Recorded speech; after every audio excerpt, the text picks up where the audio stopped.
قرآننا نور مبين للعابدين. بسم الله الرحمن الرحيم.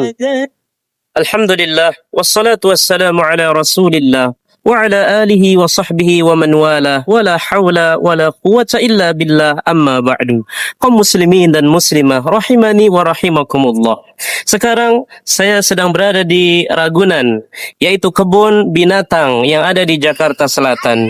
Masya Allah, kita ketahui bahwasanya tatkala kita ingin mengenal Allah Subhanahu wa taala, maka caranya adalah kita harus kenali dengan mengenal ayat Al-Qur'aniyah, dan yang kedua ayat Al-Kauniyah. Ketika kita ingin mengenal Rabb kita, maka tadaburi, baca dan pahami ayat-ayat Qur'aniyah yang termaktub di dalam Al-Quran. Dan juga ayat-ayat kauniyah, yaitu ciptaan alam semesta, makhluk, tumbuhan, binatang dan yang lainnya. Maka ayat Qur'aniyah tentu sesuai dengan ayat-ayat kauniyah. Begitu pula ayat-ayat kauniyah, ciptaan-ciptaan Allah sesuai dan tidak menyelisihi ayat-ayat Qur'aniyah.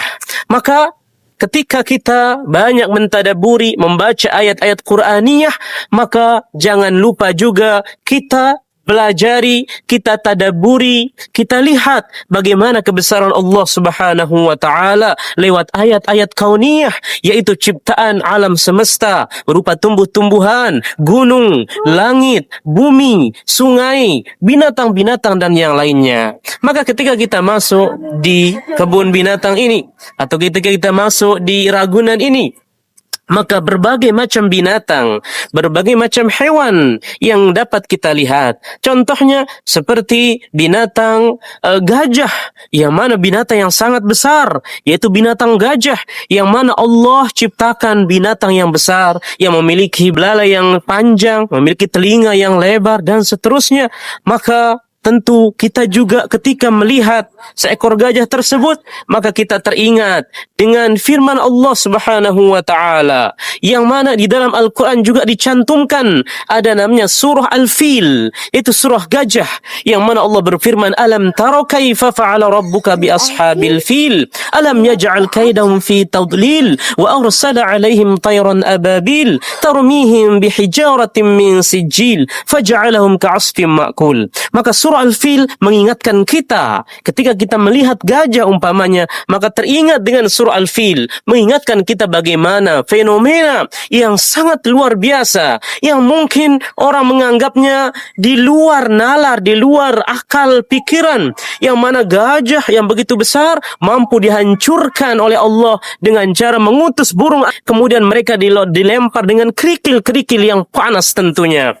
Maka umat al-Islam, semakin kita mentadaburi, semakin kita melihat bagaimana kebesaran Allah, bagaimana ciptaan-ciptaan Allah, ayat-ayat kauniyah, maka akan menambah keimanan, menambah ketakwaan, dan menambah ketaatan kita kepada Allah Subhanahu wa taala. Atau contohnya ketika kita keliling di kebun binatang ini, kita melihat unta, maka bagaimana Allah menyebutkan unta juga di dalam Al-Quran. Allah berfirman, afala yanzuruna ilal ibili kaifa khuliqat. Apakah mereka tidak melihat bagaimana unta itu diciptakan?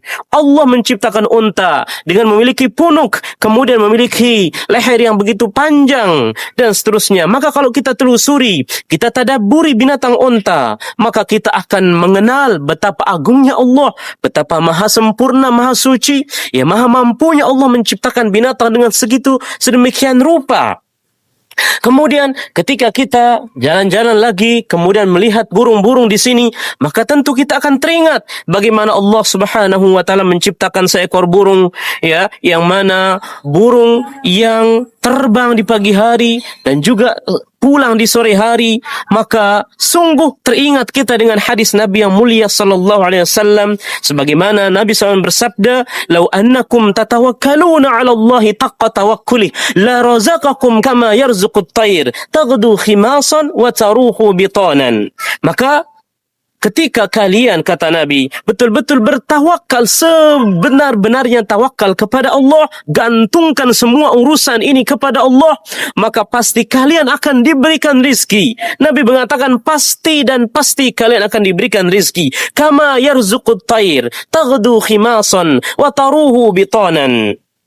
Sebagaimana burung juga diberikan rizki, ya, sebagaimana burung diberikan rizki, yang mana burung itu terbang pada pagi hari dalam keadaan kosong, kemudian kembali di sore hari dalam keadaan perutnya kenyang. Maka teringat kita bagaimana tawakal kepada Allah. Kalau kita betul-betul sandarkan, gantungkan dan serahkan urusan ini kepada Allah, ya, seraya berikhtiar, seraya memohon berdoa kepada Allah, maka insya Allah Allah akan berikan jalan keluar, Allah berikan rizki kepada kita. Maka umat al-Islam, sungguh perjalanan atau tadabbur alam ini merupakan sesuatu yang sangat bermanfaat. Karena tatkala kita tadabbur alam, tatkala kita melihat berbagai macam binatang-binatang, maka akan semakin bertambah keimanan, ketakwaan, ketaatan kita kepada Allah Subhanahu wa taala, dan betul-betul kita dekat kepada Allah. Semakin kita mengenal Allah, bagaimana maha kuasanya Allah menciptakan alam semesta ini, maka mari kita pelajari dan tadabburi ayat-ayat Qur'aniyah, dan juga jangan lupa mari kita pelajari juga ayat-ayat kauniyah.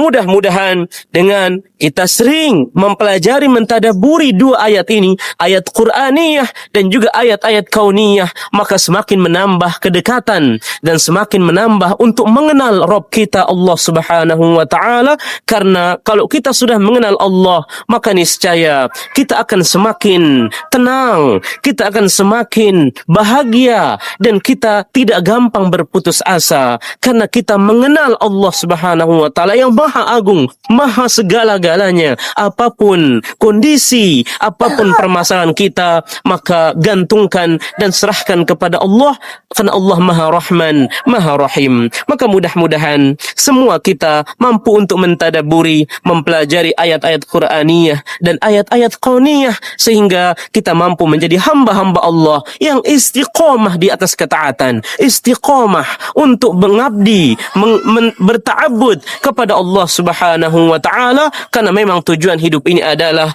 untuk beribadah kepada Allah Subhanahu wa taala, dan ibadah itu tujuannya adalah supaya kita menjadi orang-orang yang bertakwa. Ya ayuhan nasu ubudu rabbakumul ladzi khalaqakum walladzina min qablikum la'allakum tattaqun. Wahai sekalian manusia, sembahlah Rabb kalian yang telah menciptakan kalian dan orang-orang sebelum kalian, agar kalian senantiasa bertakwa. Mudah-mudahan ceramah singkat ini bermanfaat, dan jangan lupa untuk terus tadabbur, terus hayati, renungkan ayat-ayat atau tanda-tanda kebesaran Allah baik di dalam Al-Quran maupun alam semesta, sehingga kita dapat mengenal Allah lebih dekat lagi, sehingga kita mampu menjadi hamba Allah yang betul-betul beriman dan bertakwa. Amin ya rabbal alamin. Subhanakallahumma bihamdik, asyhadu an la ilaha illa ant, astaghfiruka wa atubu ilaik. Wassalamu alaikum warahmatullahi wabarakatuh.